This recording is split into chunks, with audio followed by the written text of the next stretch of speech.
I do not propose to talk today about the need for reforming our educational system. Eminent people and leaders of public opinion have from time to time given expression to views which are well known. The entire process of education has to be viewed as an integrated whole, and we have to be clear about the objectives that we wish to achieve. As you are aware, we are already engaged at present in a process of economic development. Indeed, we are going through what may be called a period of industrial revolution. A large number of industrial and other types of units are being set up all over the country.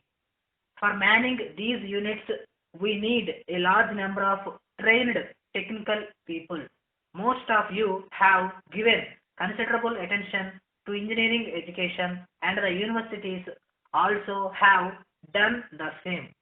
We have set up a few large technical institutions.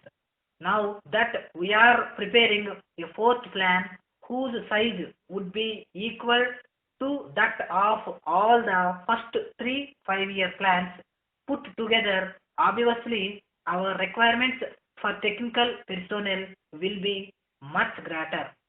So I would like all technical institutions in the country to make an assessment of the expansion that they can undertake for increasing the number of students for technical courses and to bring forward specific proposals.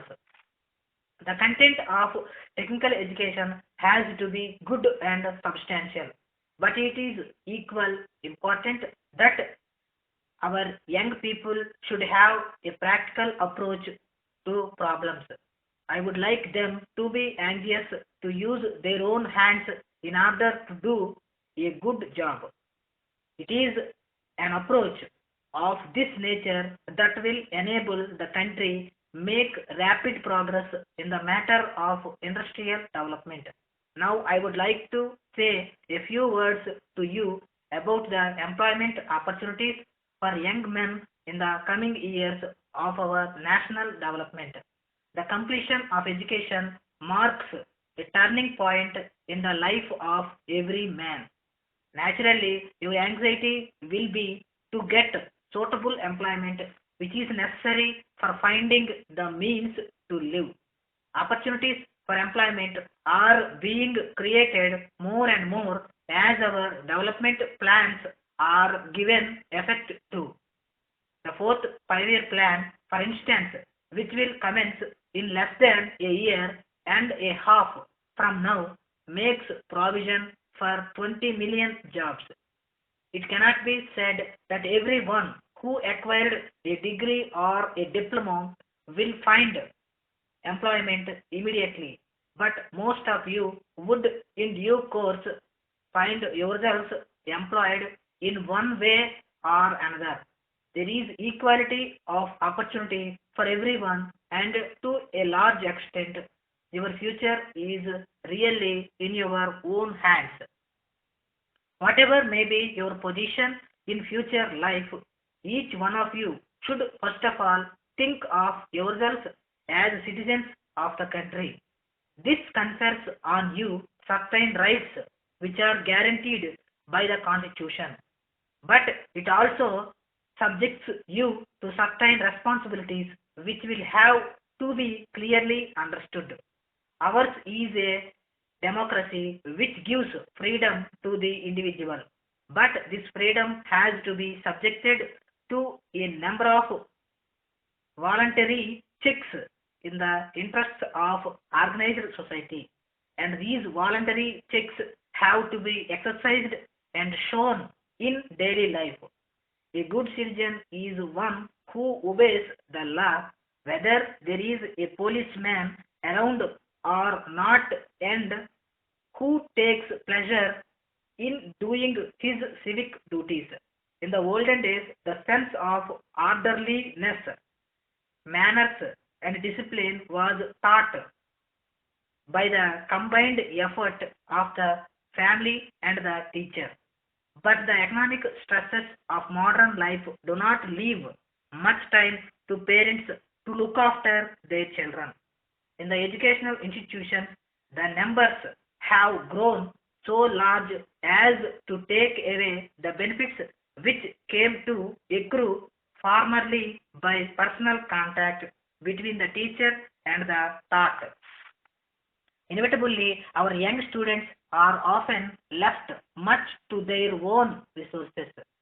This creates problems which all of us know about.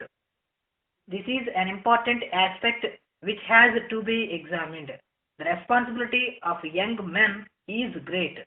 In my view, every position in life is important in itself.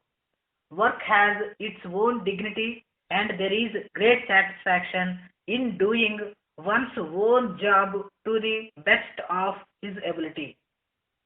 Whatever the duties, we must apply ourselves with sincerity and devotion. Such an approach, apart from being good in itself, also has the added advantage of opening avenues for further progress.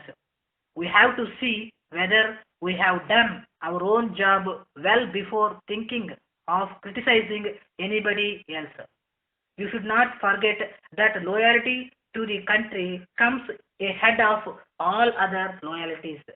And this is an absolute loyalty since one cannot weigh in it terms of what one receives. At the same time, you should remember that the entire country is one and that anyone who promotes forces of separation and disruption is not our true friend. I say this in all sincerity because I wish to see that you will prepare yourselves in a resolute way to bear the future responsibilities. Dear sir, we are in receipt of your letter dated 2nd May and we thank you for the same. We have booked the consignment of goods you asked for by passenger train and we are sending herewith the relative railway receipt. In this connection, we wish to state that Messrs. Tara Chand and Sons have now ceased to be our sole agents for your district. This position has come about because for some time past the question of opening branches of our company in all principal towns of the state has been engaging the attention of the board of directors in view of the fact that most of our customers come from villages and they could not take advantage of the sole agency. Moreover, we had to give agency commission which we shall now be saving. The saving thus effected will help us giving extra discount on all cash sales exceeding 100 rupees at a time. Pending a final decision with regard to opening of branches in all principal towns of the state, we propose to appoint you as our agents in your district. You have been favoring us with large orders. In fact, our products are very popular in your district and we are receiving substantial orders every day. Yours is a reputed firm and the recommendation to appoint you as our agents has come from many quarters. We shall be glad if you could accept this offer. We are sending you by separate post our literature and agency terms. Ordinarily, we take a guarantee from our agents for a minimum sale of 2000 rupees per year, but in your case, we know the limit will be exceeded and there is no need for a guarantee. If you are interested in further profits, we have another scheme. You obtain our goods unpacked and do the packing locally. We shall supply you with labels and wrappers. You will get an idea of the considerable saving from the special price list we are posting you separately. If need be, we shall send our representative for discussion. Please let us have your views very early.